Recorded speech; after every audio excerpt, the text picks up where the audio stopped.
The mahogany conference room of Blackwell and Associates felt like it was closing in on me. 7 of us sat around the polished table, my sister Katherine, her husband Greg, my cousins Rachel and James, Aunt Lydia, Uncle Robert, and me. The only sound was the gentle hum of the air conditioning and the rhythmic tapping of Katherine's manicured nails against the glass of water in front of her.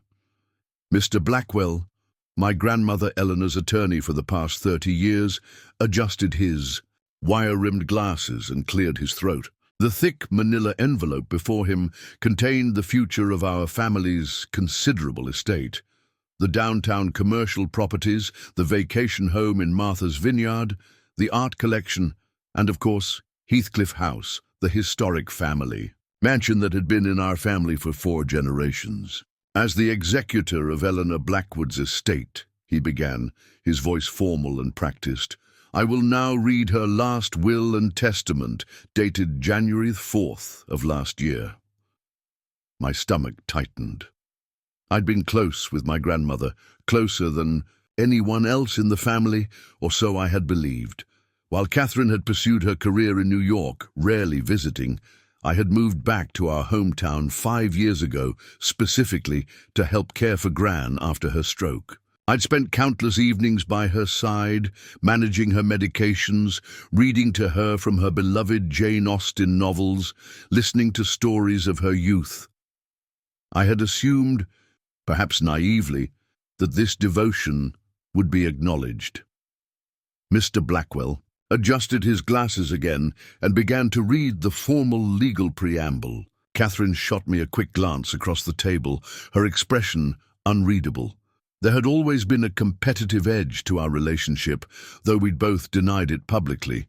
As the younger sibling, I had grown accustomed to living in her shadow. Katherine, with her perfect grades, her Ivy League education, her successful husband, and her picture-perfect life that made our mother beam with pride before she passed away 3 years ago. To my beloved granddaughter, Katherine Elizabeth Blackwood Hughes, Mr. Blackwell continued, and I felt my chest tighten. I leave the entirety of my estate, including all properties, financial assets, and personal belongings, with the exception of personal items otherwise designated in the attached schedule. The words hit me like a physical blow. The entire estate, everything. Katherine's expression remained neutral, though I detected the slightest upward curve of her lips. Uncle Robert muttered something under his breath. Aunt Lydia gasped audibly. Mr. Blackwell continued reading, detailing how I would receive Gran's collection of first edition books, a modest trust fund that had been established decades ago, and her personal jewelry. Trinkets, essentially, compared to the vast wealth Katherine had just inherited. When the reading concluded, Katherine reached across the table and squeezed my hand. I know this must be a shock, she said, her voice carrying just the right amount of sympathy. Gran must have had her reasons. I nodded numbly, unable to formulate a response that wouldn't betray the sense of betrayal crushing my chest. 5 years I had dedicated to Gran's care. 5 years, while Katherine sent occasional flowers and made brief holiday appearances. As we filed out of the conference room, Mr. Blackwell pulled me aside. Ms. Blackwood, I know this is difficult.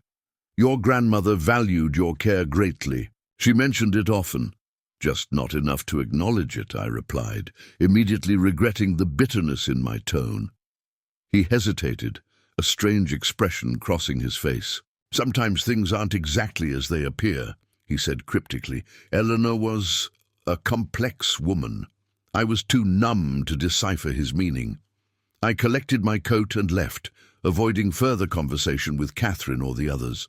The drive home to my modest apartment passed in a blur of confusion and hurt. 2 weeks later, I was sorting through the boxes of Gran's books that had been delivered to my apartment when my phone rang. An unfamiliar number. Is this Elizabeth Blackwood? A woman's voice asked when I answered. Yes, this is Eliza, I replied, using the nickname only my grandmother had used consistently. My name is Margaret Chen. I'm an attorney with Severson and Associates. I represented your grandmother on certain matters. There's something you need to see, something private. I don't understand. Mr. Blackwell was my grandmother's attorney. For most matters, yes, she replied carefully, but not all. Could you come to my office tomorrow at 2 p.m.? It's regarding a document your grandmother prepared with explicit instructions about when and how it should be revealed. What kind of document? I asked, my pulse quickening. A second will, she said simply, dated 3 months after the one that was read to your family, and Miss Blackwood, your grandmother was very clear that no one, especially your sister, should know about this meeting. As I hung up the phone, my eyes fell on a small leather-bound volume among Gran's books, her journal, which I had never felt right reading while she was alive. It had fallen open to an entry dated just before the second will was apparently created. The first line sent a chill down my spine. I've discovered something about Katherine that changes everything. God forgive me for what I must now do. Growing up Blackwood meant growing up in the shadow of legacy. Our family name adorned buildings downtown, graced the donor walls of the local museum and library, and carried the weight of old money and older expectations. No one felt that weight more acutely than Katherine. From her earliest years, my sister had been groomed as the torchbearer for the Blackwood legacy. Our father, Henry Blackwood, had made it clear that the family dynasty would one day rest in her capable hands. Your sister has the Blackwood ambition, he would say, not unkindly but with a certainty that defined our childhood roles. While Katherine was enrolled in competitive private schools and etiquette classes, I was allowed to pursue my more artistic interests, photography, literature, less practical passions that marked me as the creative one in a family that valued practicality above all else. Our grandmother Eleanor had always been different, though. While she presented a proper aristocratic front to the world, serving on charity boards and maintaining exacting standards, in private, she showed a warmth and irreverence that confused and delighted me. It was Gran who encouraged my photography, who slipped me Jane Austen novels when my father pushed business biographies, who told me that having a spark in your soul matters more than having your name on a building, Eliza. Katherine and I shared a bedroom until I was 12 and she was 14, whispering secrets across the space between our twin beds. In those early years, we were allies against the strictness of our parents, partners in small rebellions. Katherine would sneak cookies upstairs after bedtime. I would cover for her when she stayed out past curfew in high school.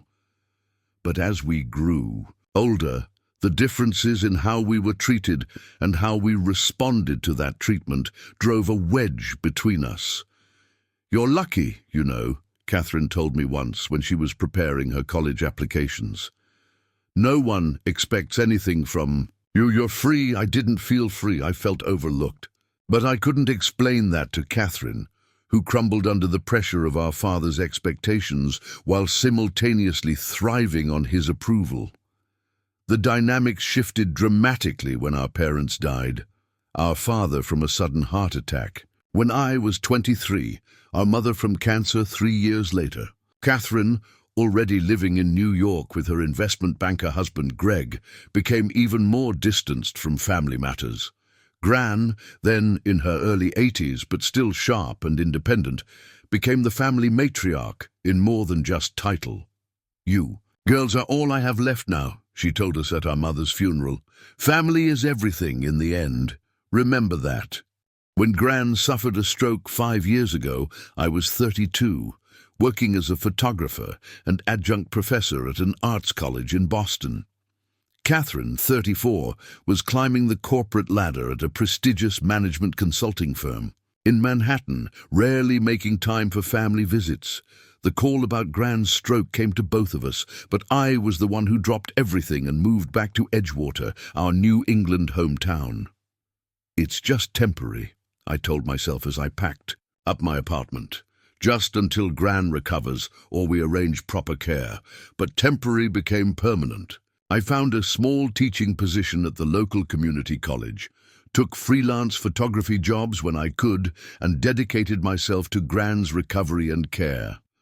Katherine called weekly, sent extravagant flower arrangements on holidays, and visited 3 or 4 times a year, always bringing expensive gifts and tales of her glamorous life in New York. "You're a saint, Eliza," she would say, watching me help Gran with her physical therapy exercises or medication routine. "I could never do what you're doing." But the truth was, she had never tried. And Gran, despite her occasional frustration, with Katherine's absence, maintained a peculiar blindness to my sister's shortcomings. "Katherine has always carried such burdens," Gran would say, making excuses for another missed visit. Henry put too much on her shoulders. I never disputed this assessment aloud, but silently I wondered why Katherine's burdens exempted her from family responsibility, while my own life and career had been put on hold indefinitely. The last 2 years of Gran's life had been relatively stable. Her health had declined gradually, but her mind remained sharp. We spent evenings in her library at Heathcliff House, where I now lived with her, discussing books or family history, or sometimes just sitting in comfortable silence.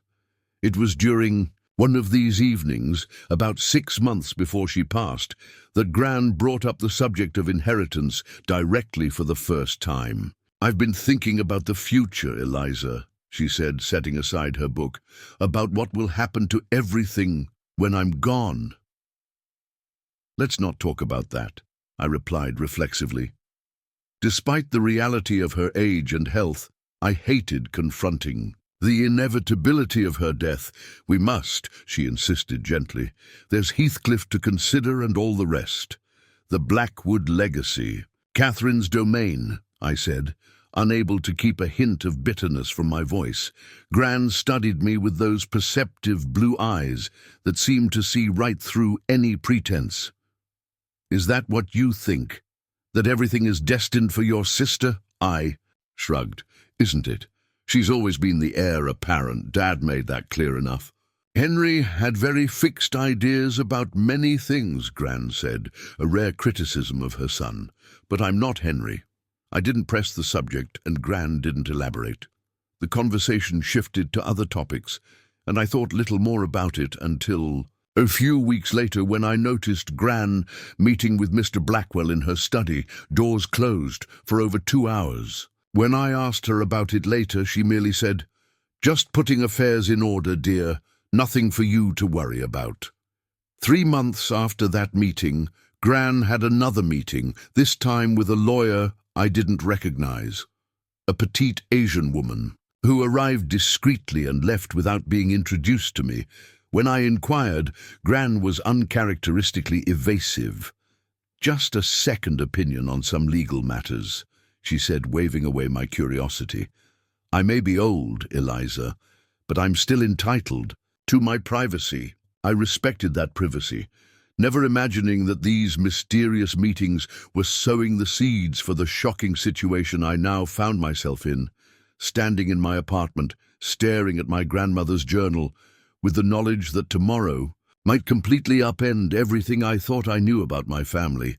I hesitated only briefly before turning the page to continue reading Gran's journal entry. "Katherine has always been so much like Henry, ambitious, determined, focused on appearances. I admired those qualities in my son, even as I recognized their limitations. But what I've learned now goes beyond ambition. Some lines should never be crossed, even for the mighty Blackwood legacy." The entry ended there, the rest of the page torn out. Whatever revelation had disturbed my grandmother enough to create a secret second will remain a mystery, one that I would apparently uncover tomorrow at 2 p.m. in the office of a lawyer I'd never heard of until today. I closed the journal, my mind racing. What had Katherine done? What had Gran discovered? And why the elaborate secrecy around a second will? As I tried to process these questions, my phone buzzed with a text from Katherine. "Having the estate team inventory Heathcliff tomorrow. Some of Gran's jewellery seems to be missing. You wouldn't know anything about that, would you? The accusatory tone was thinly veiled. I set the phone down without responding, a chill running through me. Whatever game was being played here, the stakes were clearly higher than I had initially realized. Tomorrow couldn't come soon enough. The offices of Severson and Associates bore little resemblance to the old money opulence of Blackwell's firm. Located in a modern building downtown, the space was sleek and minimalist, with glass partitions and contemporary art.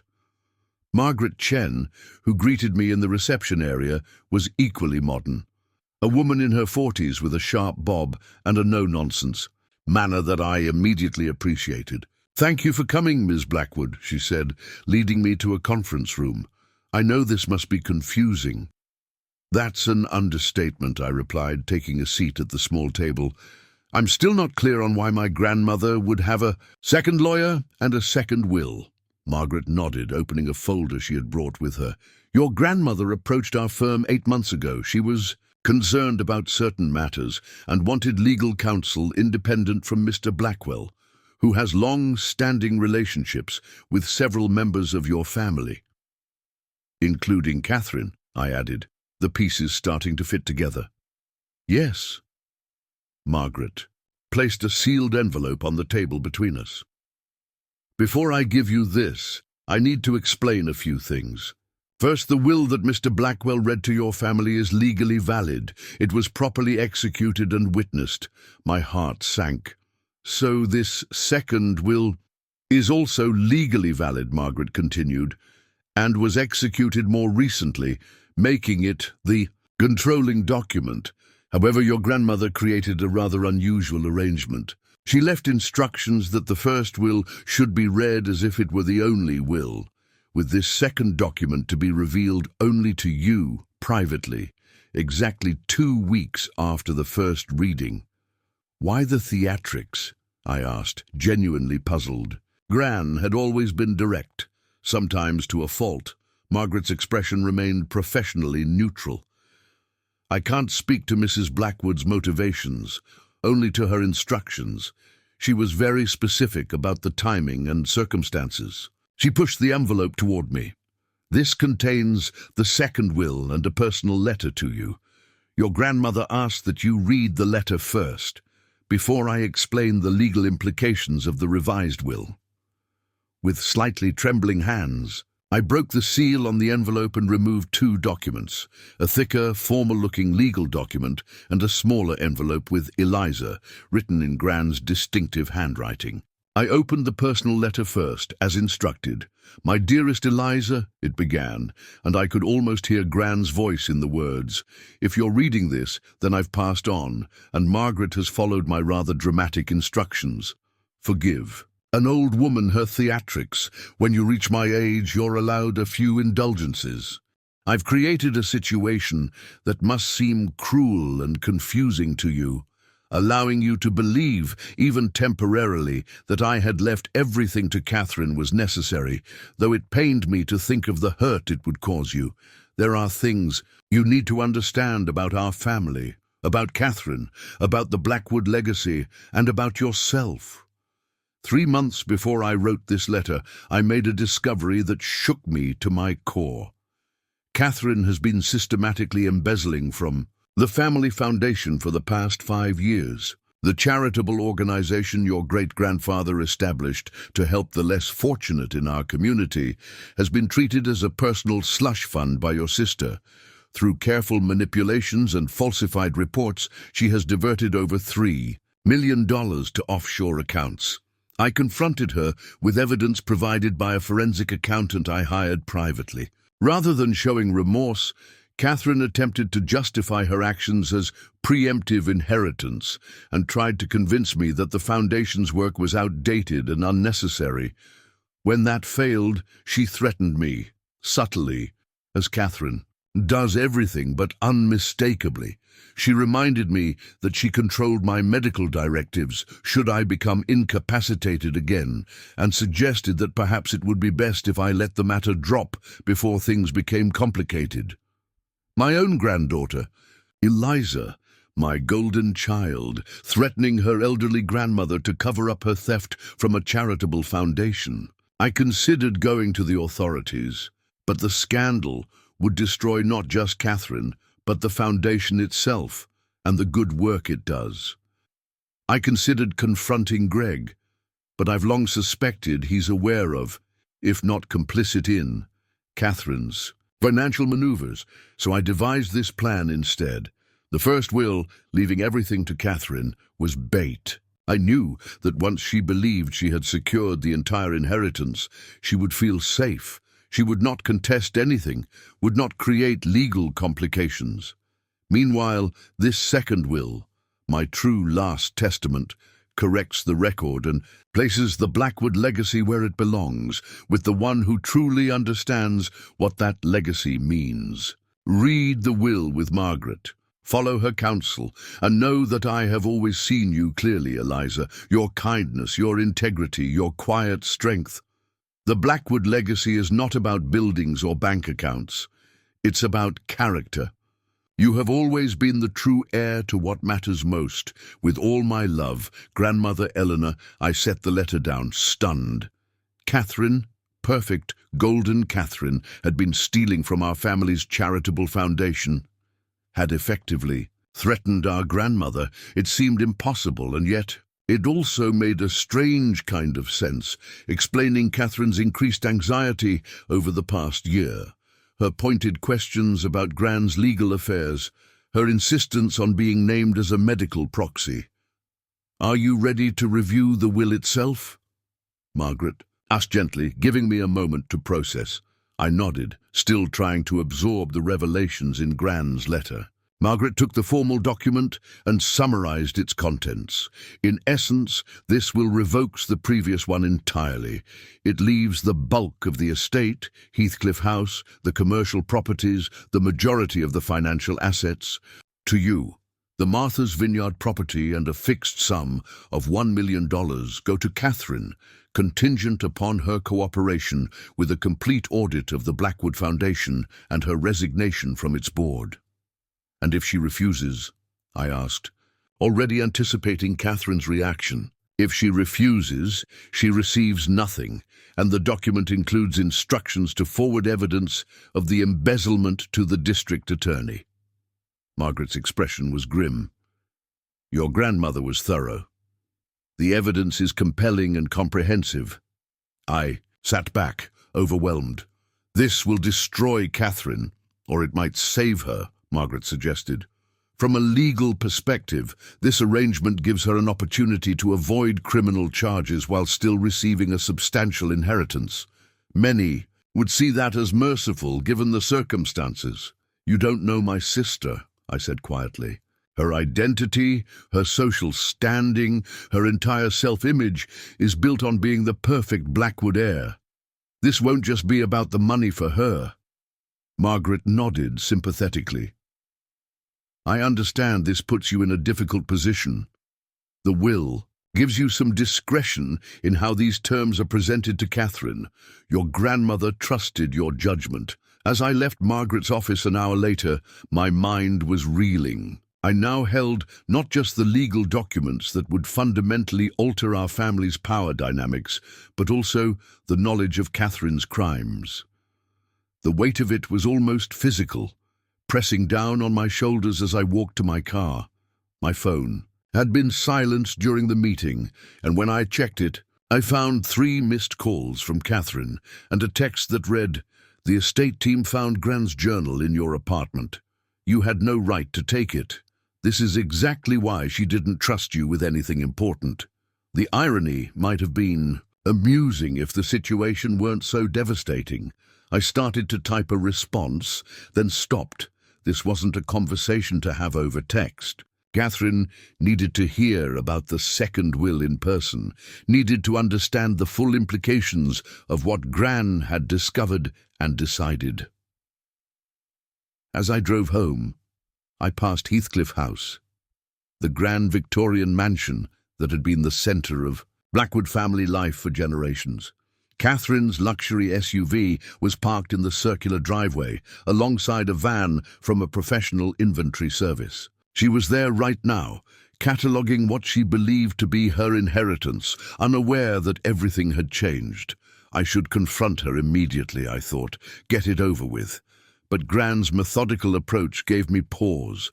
She had orchestrated this revelation carefully, creating a 2-week gap between the wills for a reason. Perhaps rushing in would be a mistake. When I reached my apartment, I found a package waiting by my door, a small box wrapped in brown paper with no return address. Inside was a USB drive and a note in unfamiliar handwriting. Eleanor asked me to send this to you 2 weeks after her passing. It contains all the evidence. Be careful who you trust. The cryptic warning sent a chill through me. The circle of people who had known about Gran's discovery and her plan seemed to be widening. How deep did this deception go, and who else might be involved? I inserted the USB drive into my laptop. It contained dozens of files, financial records, surveillance photos, email screenshots. One folder was labeled simply Recordings. I clicked it open and found audio files dated over the past year. The first was titled Katherine Confrontation. My finger hovered over the play button. Once I listened to this, there would be no going back. No possibility of pretending I didn't know, of maintaining the fragile illusion of family harmony. I pressed play. Gran's voice, frailer than I remembered, but still commanding. I know what you've done, Katherine. I have the financial records. Right here. Then my sister's voice, initially defensive. I don't know what you're talking about. The conversation deteriorated from there. Katherine's denials giving way to justifications, then to thinly veiled threats. The Katherine on this recording was a stranger to me, cold, calculating, remorseless. No one will believe you, she told Gran near the end of the recording. You're an elderly woman with previous cognitive issues. I'm a respected financial expert. Think carefully about how you want to proceed, grandmother. I closed the file, feeling physically ill. The evidence was undeniable. The sister I thought I knew, the golden child, the perfect Blackwood, was a fiction. The real Katherine was someone capable of stealing from charity and threatening our grandmother. As I sat processing this harsh reality, my phone rang again. Katherine. I let it go to voicemail, not ready for that conversation. Her message was terse. I'm coming. By your apartment tonight. We need to discuss what you've taken from Heathcliff. 7 p.m. Be there. The confrontation I'd been pondering was now inevitable, but at least I had a few hours to prepare. I returned to the USB drive, steeling myself to review more evidence. I needed to understand the full scope of what I was dealing with before. Facing my sister. By the time 7 p.m. approached, I had formulated a plan, not perfect perhaps, but the best I could manage under the circumstances. I placed Gran's second will and letter in a secure lockbox, made copies of key evidence from the USB drive, and prepared myself for what would undoubtedly be the most difficult conversation of my life. The knock on my door came at exactly 7 p.m. Katherine had always been punctual. The time for revelations had arrived. Katherine stood at my door, looking every inch the successful executive. Designer suit, perfect makeup, not a strand of her dark hair out of place. But I noticed what others might miss, the tightness around her eyes, the slightly too firm set of her jaw. My sister was anxious, though she'd never admit it. Finally, she said, brushing past me into the apartment. I've been trying to reach you all day. I had appointments, I replied vaguely, closing the door behind her. Would you like some tea? She glanced around my modest apartment with poorly disguised disapproval. No, I want Gran's journal and whatever else you took from Heathcliff. The estate inventory needs to be complete. I gestured to the couch. We should sit down. There are things we need to discuss. I don't have time for a chat, Eliza. Some of us have actual responsibilities. The condescension in her tone was familiar, the successful sister addressing the perpetual underachiever. Trust me, I said, my voice steadier than I felt. You want to make time for this conversation. Something in my manner must have registered. Because Katherine sighed dramatically and took a seat on the edge of my couch, perching there like a bird, ready for immediate flight. I sat across from her in my reading chair, creating a deliberate distance between us. "I met with an attorney today," I began. "Someone Gran had been working with." Katherine's perfectly shaped eyebrows rose slightly. "Another attorney? Why would Gran need anyone besides Blackwell?" "For matters she needed to keep private," I replied, watching my sister carefully. Including a second will, the change in Katherine's expression was subtle but unmistakable. A momentary widening of the eyes, a slight paling beneath her blush. "That's ridiculous. Blackwell was Gran's attorney. For decades, any other document would be invalid. Actually, the second will is completely valid. It was properly executed 3 months after the one Blackwell read to us, and it tells a very different story about Gran's wishes." Katherine stood abruptly. "This is absurd. If there were another will, Blackwell would know about it. You're making this up because you're jealous. You've always been jealous of what I've achieved, of the relationship I had with Gran." "Katherine," I interrupted, "Gran knew about the money you took from the foundation." The words landed like a physical blow. Katherine froze, her practiced composure cracking visibly. For a moment, genuine fear flashed across her face before she reassembled her mask. "I don't know what you're talking about," she said, but her voice lacked conviction. I reached for my laptop, opening it to display one of the financial documents from the USB drive. $3 million, Kath, diverted through a series of transactions, designed to look like legitimate charitable disbursements, but eventually finding their way to offshore accounts under your control. "Where did you get that?" she demanded, her voice sharpening. "Have you been spying on me?" "Gran had you investigated," I said simply. "After she noticed discrepancies in the foundation reports, she hired a forensic accountant who documented everything. She confronted you about it last year." Katherine paced my small living room, her composure deteriorating by the second. "This is a misunderstanding. The Foundation's financial structures are complex." "I heard the recording, Katherine. I closed the laptop. I heard you threaten Gran." She stopped pacing, staring at me with an expression I'd never seen before, a mixture of rage, fear, and calculation. "What recording? What are you talking about?" "Gran recorded your conversation when she confronted you about the embezzlement. She gave me all the evidence, the financial records, the recording, everything." "That's illegal," Katherine snapped. "Recording someone without their consent, really? That's your concern right now? The legality of the recording, not the $3 million you stole from a charitable foundation." Katherine's face flushed. "You have no idea what you're talking about. The pressures I've been under, the expectations—" "Don't!" I cut her off. "Don't try to justify this. There's no justification for stealing from charity or threatening our grandmother." My sister sank back onto the couch, her carefully constructed facade crumbling. For the first time since we were children, I saw genuine vulnerability in Katherine's expression. "What does the second will say?" she asked quietly. I took a deep breath.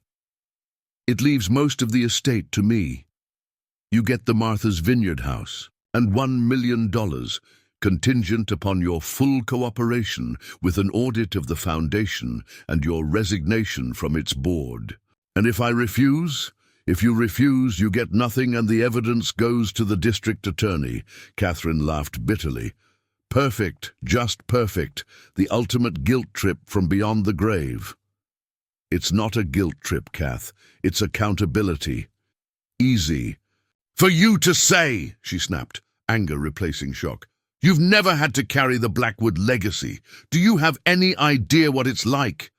The constant pressure to be perfect, to achieve, to maintain appearances. Dad made it clear from the time I was a child that everything depended on me. Everything." "That doesn't justify stealing," I said firmly. "The foundation has millions just sitting there. Do you know what my division at the firm accomplished with the capital I raised? The jobs created, the innovations funded. I was going to pay it back eventually, with interest. The rationalization was so absurd that I almost laughed.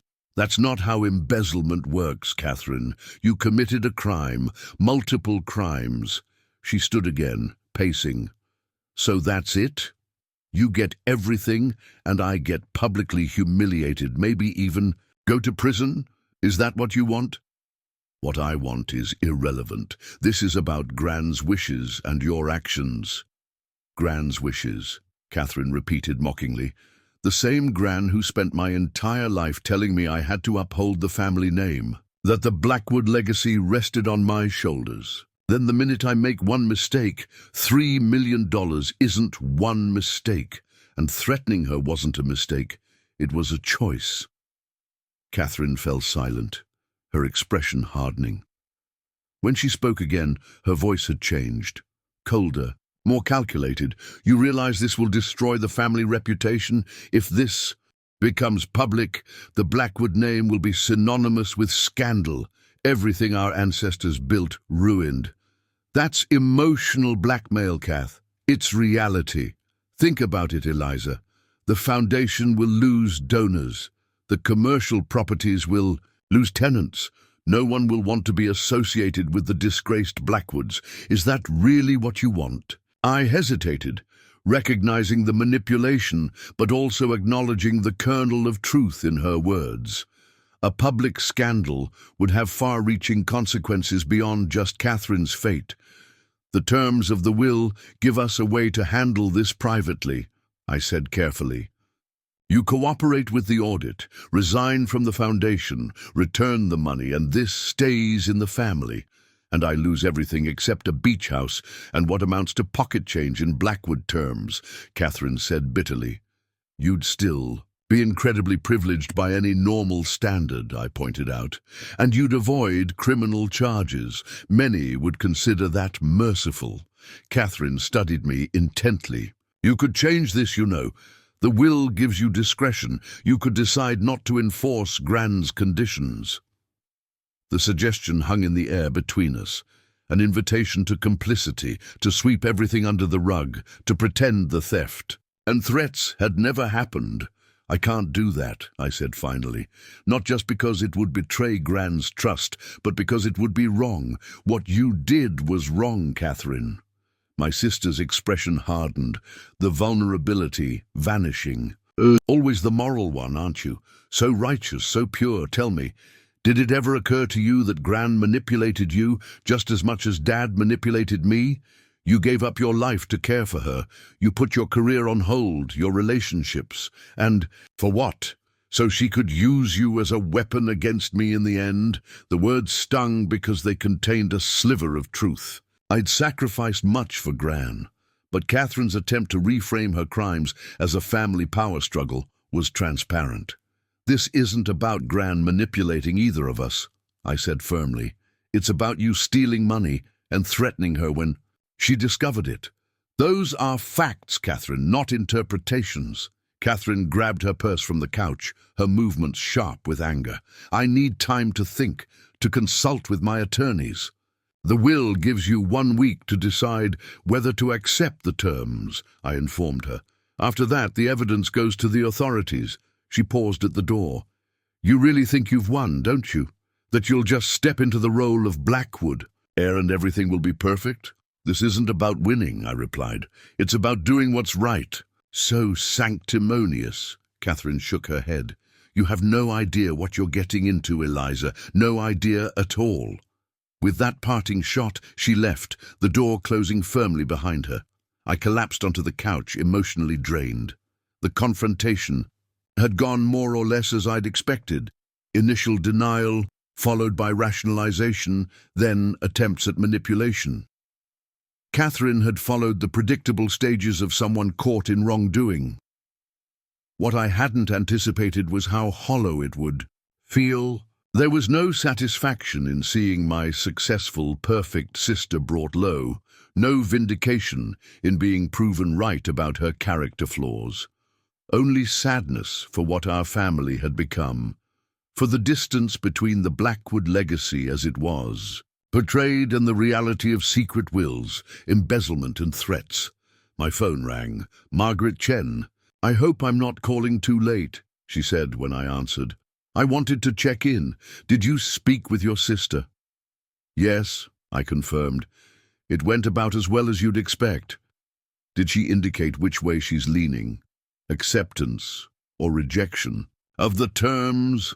"She said she needs time to think, to consult her attorneys." Margaret made a concerned noise. "Be careful, Elizabeth. People can be unpredictable when cornered, especially when so much is at stake." "Katherine isn't dangerous," I said automatically, though a small voice in my mind questioned this certainty. The sister who had threatened our elderly grandmother was not the Katherine I thought I knew.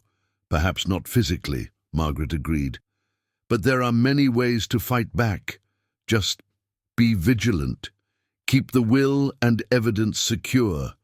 And call me immediately if anything unusual happens." After we hung up, I checked that my apartment door was locked, an action that would have seemed paranoid just days earlier, but now felt prudent. Katherine's parting words echoed in my mind. "You have no idea what you're getting into." Was it just the angry rhetoric of someone caught and exposed? Or was it a warning of what was to come? I didn't sleep well that night, my dreams filled with disjointed images of Heathcliff House, Gran's disappointed face, and Katherine's cold, calculating eyes. I woke to the sound of my phone ringing insistently. It was Uncle Robert, his voice tense. "Eliza, have you seen the news?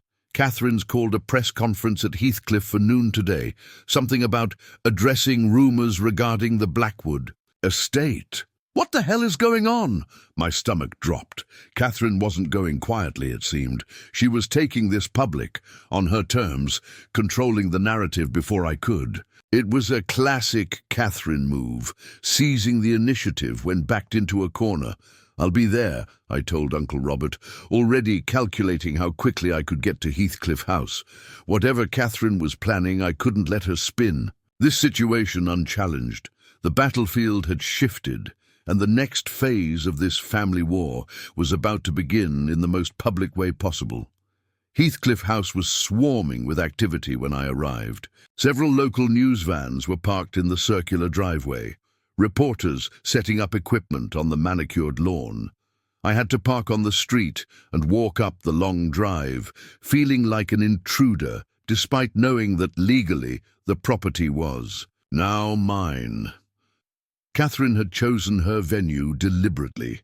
Standing on the steps of the historic family mansion, with its imposing Victorian facade and the Blackwood crest above the door, she would project authority and legitimacy, positioning herself as the rightful heir addressing unfortunate rumours. I spotted Uncle Robert and Aunt Lydia near the entrance, looking confused and concerned. They waved me over, speaking in hushed tones. "What in God's name is happening?" Uncle Robert demanded. "First that we're reading, now this press circus. Katherine won't tell us anything except that she's addressing misconceptions about Eleanor's estate." "It's complicated," I replied, unwilling to get into the full story in this public setting. "But Katherine doesn't have the authority to speak for the estate." Aunt Lydia's eyebrows rose. "What do you mean? Blackwell's reading was clear. She inherited everything." Before I could respond, the mansion's front door opened and Katherine emerged, immaculately dressed in a conservative navy suit that screamed old money respectability. Greg followed behind her, along with a man I recognized as her attorney from the same prestigious firm that represented her company. Katherine stepped up to the hastily arranged podium, smiling professionally for the cameras. I moved closer, positioning myself where she could see me clearly.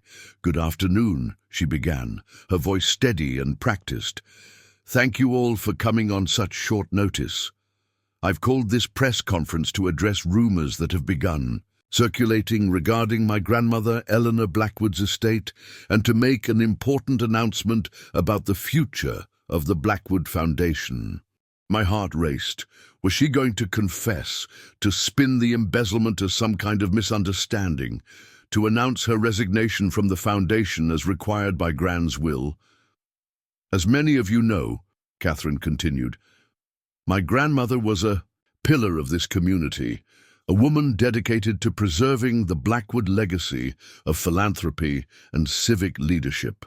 When she passed away 2 weeks ago, she left the bulk of her estate in my care, a responsibility I take very seriously. I felt a surge of indignation at this misrepresentation, but held my tongue.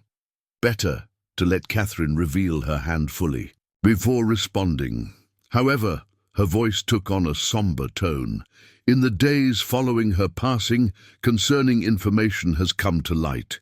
It appears that in the final months of her life, when my grandmother was suffering from increasing cognitive decline, she was unduly influenced by individuals who took advantage of her vulnerable state. Murmurs rippled through the small crowd of reporters. I stiffened, suddenly understanding Katherine's strategy. She was getting ahead of the second will by casting doubt on Gran's mental capacity when she wrote it. My grandmother was a proud woman who hid her declining condition from most of the family, Katherine continued, her expression arranged in perfect concerned sadness. But medical records clearly show that she was experiencing cognitive impairment consistent with early-stage dementia. During this period, certain parties with direct access to her may have exploited this condition to manipulate her into creating documents that contradicted her true wishes as expressed in her legitimate legal will. Her eyes found mine in the crowd, a flash of cold triumph in them. Katherine wasn't just defending herself, she was attacking me, painting me as an elder abuser who had manipulated a declining Gran for financial gain. Out of respect for family privacy, I won't name these individuals publicly, she added, the very picture of restraint and dignity. But I want to assure this community that I'm taking all necessary legal steps to ensure my grandmother's true wishes are honored, and that the Blackwood legacy continues as she intended. I felt physically ill. Katherine had outmaneuvered me, using my absence from the press conference to control the narrative completely. To interrupt now would make me appear defensive and desperate, exactly as she intended.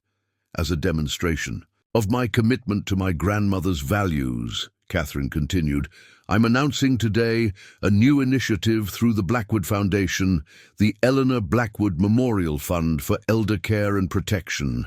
This $3 million endowment will support programs protecting vulnerable seniors from exploitation and abuse. The calculated brilliance of the move left me breathless. Katherine was using the exact amount she had embezzled to create a fund named after Gran, effectively laundering the stolen money back into the foundation while positioning herself as a champion against exactly the kind of abuse she was now accusing me of committing. She concluded with practiced sincerity. My grandmother believed that true character is revealed in how we protect the vulnerable. I intend to honor that belief in everything I do as the steward of her legacy. As reporters began shouting questions, I turned and walked away, unable to stomach any more of the performance. Margaret Chen had been right about Katherine fighting back, but I hadn't anticipated the breathtaking audacity of her counterattack. My phone was already buzzing with messages. From Margaret, from friends who had seen the press conference, even from my photography students expressing concern. Katherine's carefully crafted implications had already begun spreading. I drove directly to Margaret's office, where she ushered me in immediately, her expression grave. I saw the press conference, she said, closing her office door. Your sister is playing hardball. She's accusing me of elder abuse, I replied, still processing the shock, of manipulating Gran into changing her will. It's a predictable strategy, Margaret said, but challenging to counter without appearing defensive. Fortunately, your grandmother anticipated this possibility. She did? Margaret nodded, opening a drawer in her desk. Eleanor Blackwood was an exceptionally astute woman. After creating the second will, she underwent a comprehensive cognitive assessment with 3 independent specialists who all confirmed her full mental capacity. She also had every meeting with me recorded on video, explicitly stating her reasons for the revised will and confirming she was acting under her own free will. She placed a folder on her desk. Additionally, she filed a sealed affidavit with the probate court, detailing the embezzlement she had discovered and her reasons for the revised estate plan. The affidavit includes copies of the forensic accounting evidence and was witnessed by a judge and 2 court officials. I stared at Margaret with newfound appreciation. Gran really did think of everything. Your grandmother was determined that the truth would prevail, Margaret confirmed. She understood that Katherine would fight back and prepared accordingly. So what do we do now? I asked. We filed to enter the second will into probate immediately. Once it's officially registered, we call a press conference of our own, not to engage in mudslinging, but to calmly present the facts, including the cognitive assessments and recorded statements from Eleanor herself. Margaret leaned forward, her expression serious. But you should be prepared, Elizabeth. This will get ugly before it gets better. Katherine has significant resources and connections. She'll fight this with everything she has. I know, I replied, thinking of the sister I'd grown up with. Determined, relentless, accustomed to winning at any cost. There's something else you should know, Margaret added, her tone softening slightly. Something your grandmother shared with me that isn't in any of the legal documents. I looked up, curious. She was immensely proud of you, Margaret said. Not just for caring for her, but for the person you are. She told me that watching you these past few years, seeing your compassion, your integrity, your quiet strength, gave her hope for the Blackwood legacy. She believed you embodied the values that the family name was supposed to represent. Tears sprang to my eyes unbidden. In all our years together, Gran had rarely been so explicit in her approval. Like many of her generation, she had considered effusive praise unnecessary, even harmful to character development. Thank you for telling me that, I said, composing myself. It helps. The next week passed in a blur of legal maneuvers and media, speculation. Katherine's team filed challenges to the second will based on alleged undue influence and diminished capacity. Our team countered with the cognitive assessments and video recordings. The Blackwood family drama became the talk of Edgewater, with locals taking sides based on long-standing allegiances and perceptions. Throughout it all, Katherine maintained her public persona of dignified concern, giving carefully crafted statements about protecting her grandmother's legacy while privately deploying every legal obstacle she could find. She even attempted to gain temporary control of Heathcliff House and the foundation pending legal resolution, a move the court rejected, given the substantial evidence supporting Gran's capacity when creating the second will.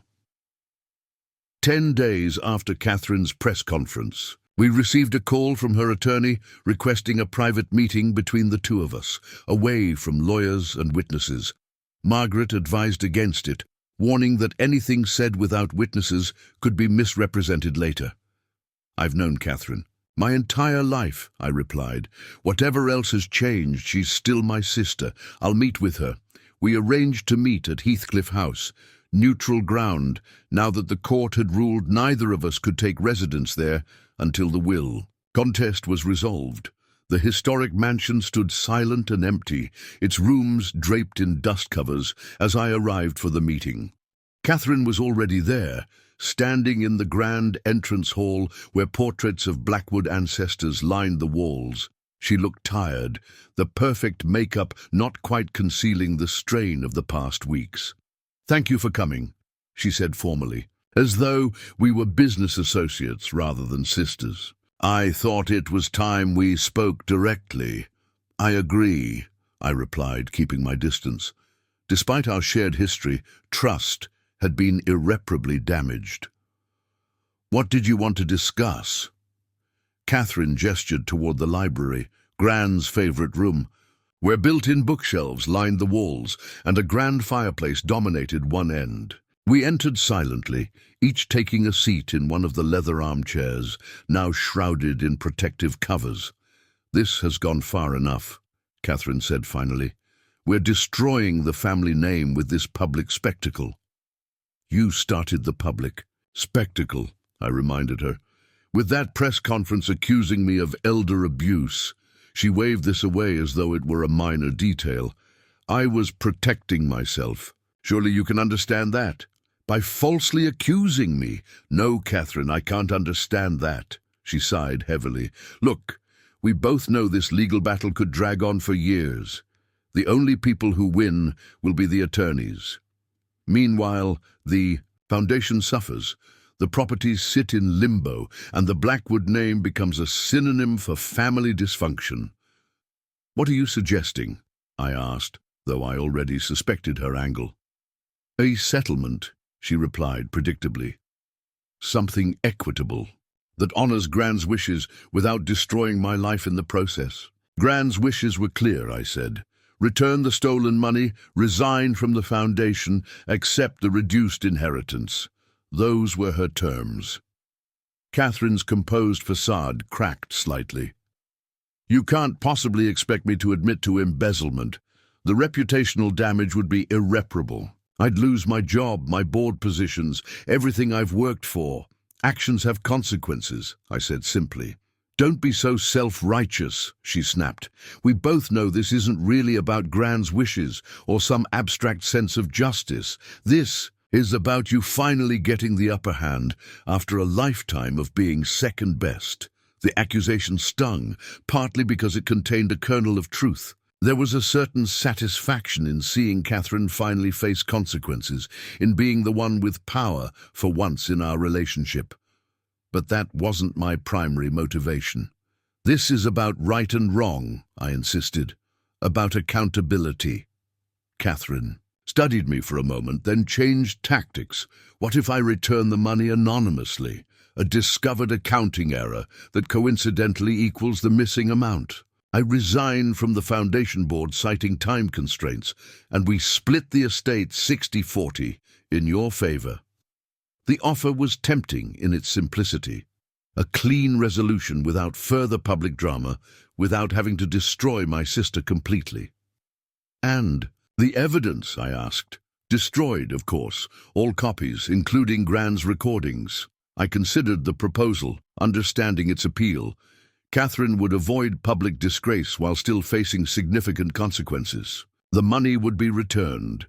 She would step away from the foundation, and the estate division would reflect Gran's wish that I receive the majority share. But something felt wrong about it. An incompleteness, a sanitizing of history that erased both Katherine's actions and Gran's response to them. "I need time to think," I said finally. "This isn't just my decision to make. Gran created this situation for a reason." Katherine stood, straightening her jacket. "Don't take too long. My attorneys file their next motion on Friday. Once that happens, certain allegations become part of the public record permanently." The threat was thinly veiled but clear.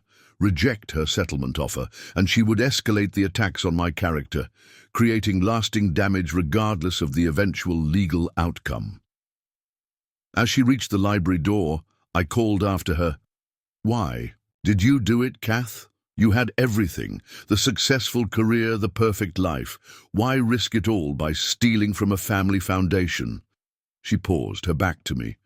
For a moment I thought she wouldn't answer. When she finally spoke, her voice had lost its practiced polish, revealing something raw and genuine beneath.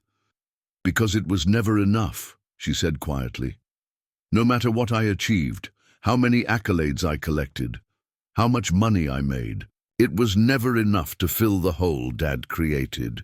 The constant pressure to be perfect, to uphold the mighty Blackwood name. It's a hunger that's never satisfied." She turned slightly, her profile visible in the dim light filtering through the covered windows. "You were the lucky one, Eliza. No one expected anything from you. You were free to be ordinary."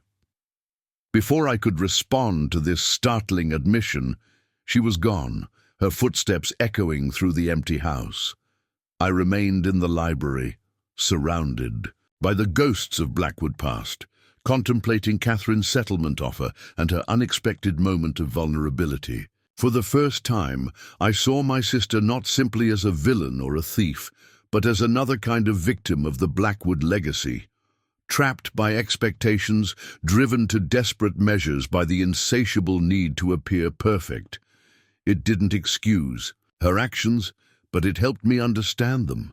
And understanding, I realized, was what Gran had been trying to create with her elaborate will arrangement. Not just justice, but comprehension of how the Blackwood legacy had shaped and sometimes warped us all.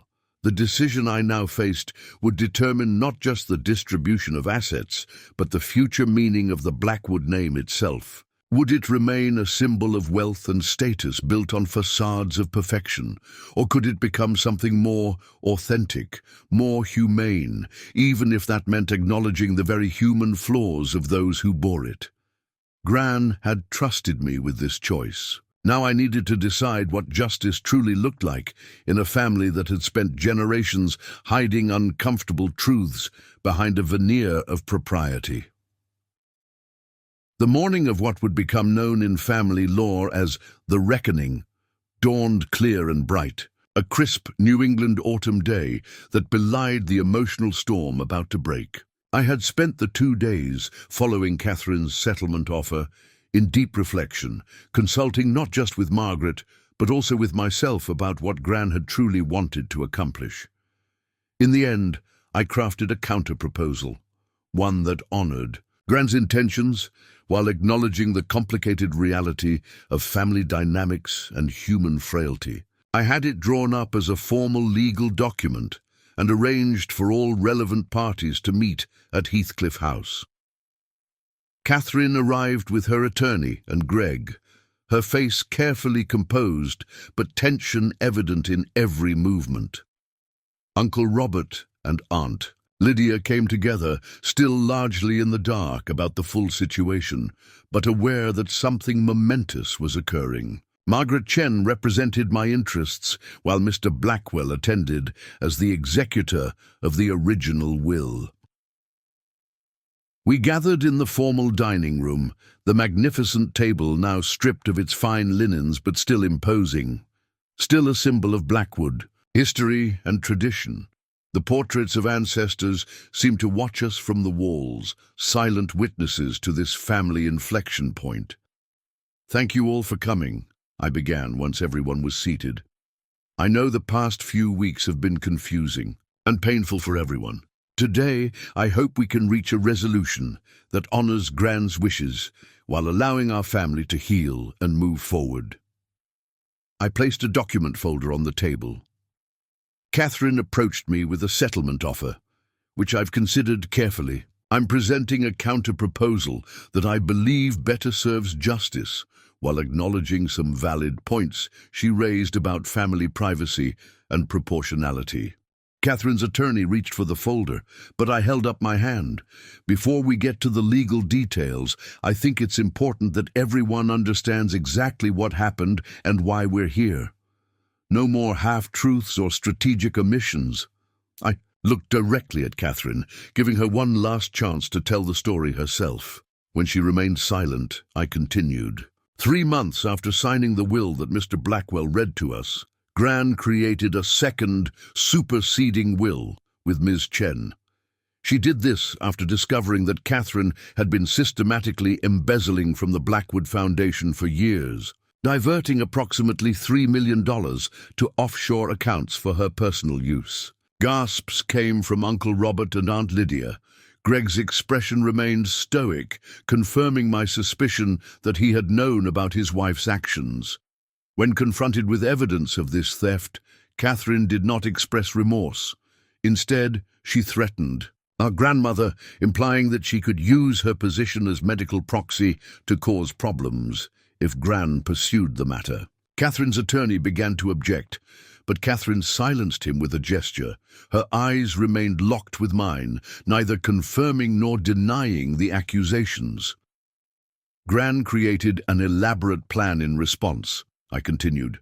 She made the first. We're leaving everything to Katherine as a sort of test, knowing that Katherine would accept it without question, believing she had gotten away with her crimes. The second will, revealed only to me after a 2-week delay, told the truth and established conditions. Katherine could receive the Martha's Vineyard property and $1 million if she returned the stolen money and resigned from the foundation. Otherwise, the evidence would go to the authorities. Uncle Robert rubbed his temples in disbelief. Aunt Lydia stared at Katherine, her expression a mixture of shock and disappointment. Katherine's response was to publicly accuse me of manipulating Gran during cognitive decline, an accusation she knew to be false, as Gran had undergone multiple cognitive assessments confirming her capacity. This was a deliberate attempt to discredit the second will and preserve her inheritance and reputation. I paused, letting the facts settle in the room. Katherine's face remained impressively impassive, though a muscle twitched in her jaw. Those are the facts, I concluded. Not allegations or interpretations, but documented facts supported by financial records, recordings, and sworn statements. Katherine stole from a charitable foundation. She threatened our grandmother. She falsely accused me of elder abuse to cover her tracks. The silence that followed was profound. It was Uncle Robert who finally broke it. "Is this true, Katherine?" he asked, his voice heavy with disappointment. Katherine's lawyer started to speak, but she cut him off again. "Yes," she said simply. "The core allegations are true, though I would characterize certain aspects differently." Another weighted silence. "Jesus Christ, Katherine," Uncle Robert muttered. "So what happens now?" Aunt Lydia asked, looking between Katherine and me. I opened the folder and distributed copies of my counter-proposal to everyone at the table. "I'm offering terms that modify Gran's conditions slightly. Katherine will return the full amount taken from the foundation, plus interest. She will resign from the foundation board. In exchange, she will receive a more substantial portion of the estate than Gran specified, 30% rather than the approximately 10% the second will allocated." Katherine's attorney began reviewing the document immediately, whispering to her as he read. "Additionally," I continued, "the family will issue a joint statement about Katherine taking a step back from foundation leadership to focus on her career, with no mention of the embezzlement. No criminal charges will be pursued." "Why the change?" "From Gran's terms," Uncle Robert asked. "Because I believe Gran's primary concern was justice, not punishment," I replied. "The foundation gets its money back. Katherine faces significant consequences, but not complete destruction. The family name is protected from scandal. Most importantly, the truth is acknowledged within the family, even if not publicly." Katherine leaned back in her chair, her expression unreadable. "And if I refuse these terms?" "Then we continue on the current path," I said simply. "The will contest proceeds, with all the evidence becoming public record.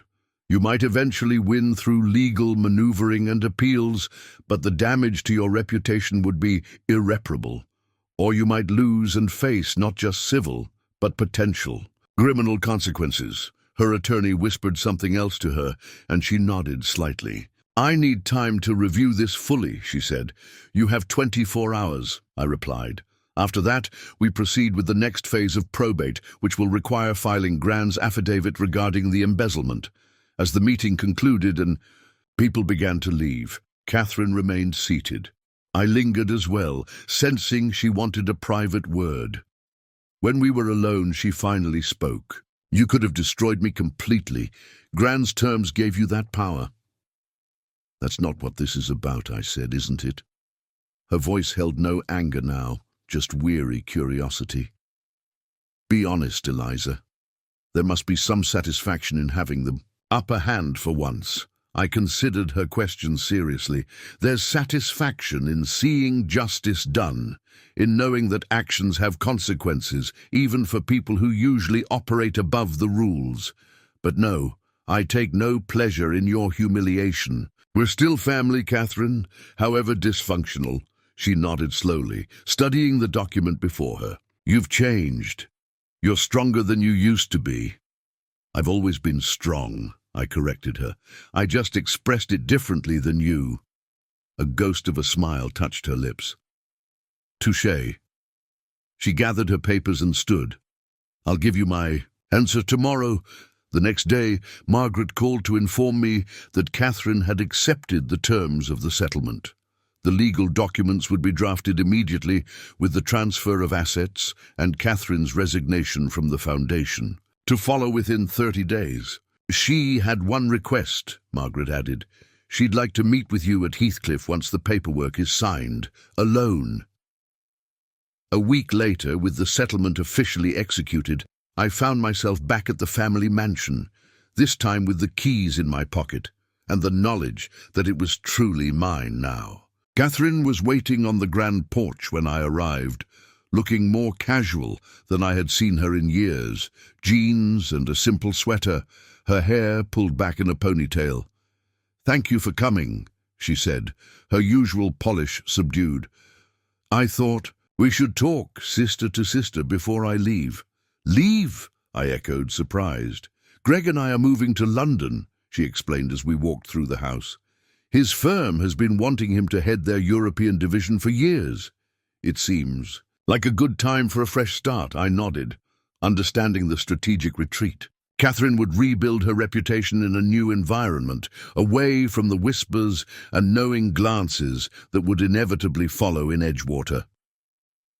We ended up in Grand's library, the dust covers now removed, the room beginning to come back to life, as the house awakened from its brief dormancy.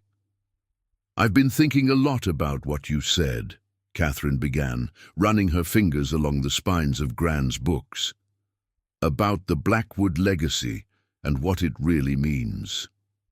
"And?" I prompted when she fell silent. "And I think I've spent my life chasing a version of it that never really existed." She turned to face me, the perfect, untarnished Blackwood reputation, the flawless success story, Dad's vision of what our family name should represent.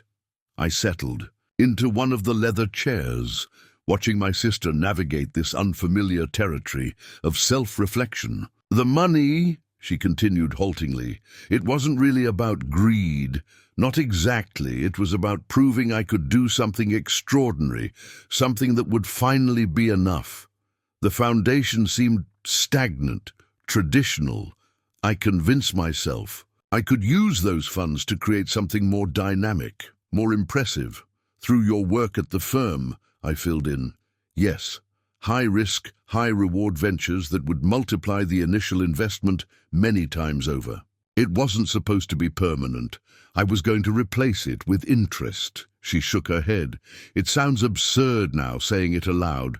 The rationalizations we create to justify our actions." "Why are you telling me this?" I asked, genuinely curious. Katherine sat in the chair opposite mine. "Because I want you to understand, not to excuse what I did, but to explain it. And because I think you're the only person who might actually understand the pressure of the Blackwood name without either condemning me entirely or absurdly defending my actions." It was perhaps the most honest conversation we had ever had, stripped of the competition and performance that had characterized our relationship since childhood. "What will you do in London?" I asked. "Start over. Step away from finance, actually. I'm considering consulting in the non-profit sector, helping organizations operate more efficiently." A rueful smile. Ironic, I know, given my history with our foundation, but perhaps useful too. We talked for another hour, about Gran, about our childhood, about the complex legacy we had inherited. Not everything was resolved between us. Too much damage had been done for a simple reconciliation. But understanding began to emerge where resentment had previously ruled. As Katherine prepared to leave, she paused at the library door. "What will you do with Heathcliff? With everything?" I looked around the grand old room, feeling the weight of responsibility and possibility equally. I'm establishing a new mission for the foundation, supporting arts education in underserved communities, combining Grand's philanthropic values with my own interests. And the house? I'm going to live here, I decided, the plan crystallizing as I spoke it aloud. But not alone, preserved in amber like a museum. I'm converting the East Wing into studio spaces for artists in residence, a working, living monument rather than a mausoleum to past glory. Katherine nodded thoughtfully. Gran would have liked that, I think. A legacy that evolves rather than simply endures. That's what I believe she wanted, I agreed. Not just for the house or the money, but for us, to grow beyond the narrow definitions that constrained us, to find our own paths.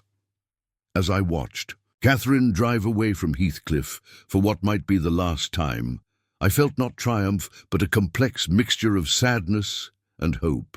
Our family had been broken and remade by Gran's final acts. The future of the Blackwood name would be different from its past. Less perfect perhaps in the conventional sense, but more authentic, more humane. That evening, I sat in Gran's favorite chair in the library, her journal in my lap. I had finally read it cover to cover, understanding now the full arc of her thoughts as she discovered Katherine's betrayal, crafted her response, and ultimately placed her faith in me to handle the aftermath with wisdom. The final entry, written just days before her death, read, "The true legacy we leave is not in buildings or bank accounts, but in the values we instill and the courage we inspire in those who come after us." Eliza understands this in her bones. Katherine may yet learn it through this difficult lesson. My fervent hope is that from this painful pruning, the Blackwood family tree will grow stronger, truer to its best self rather than its most impressive facade. Outside the window, the sun set over the grounds of Heathcliff House, casting long shadows across the gardens where generations of Blackwoods had walked. The family mansion stood solid and enduring, adapting to each new era while maintaining its essential character, much like the family itself, I reflected, changed by revelation and conflict, but still standing, still capable of growth and renewal, still, in the ways that truly mattered, a legacy worth preserving. If this story resonated with you, don't forget to subscribe to our channel for more powerful narratives about family dynamics, inheritance conflicts, and the courage to stand for what's right even when it's difficult. Hit the notification bell to never miss our weekly uploads, and share your own experiences in the comments below. Have you ever discovered a family secret that changed everything? How did you handle it? Join our community today and be part of these transformative conversations about what truly makes a lasting legacy.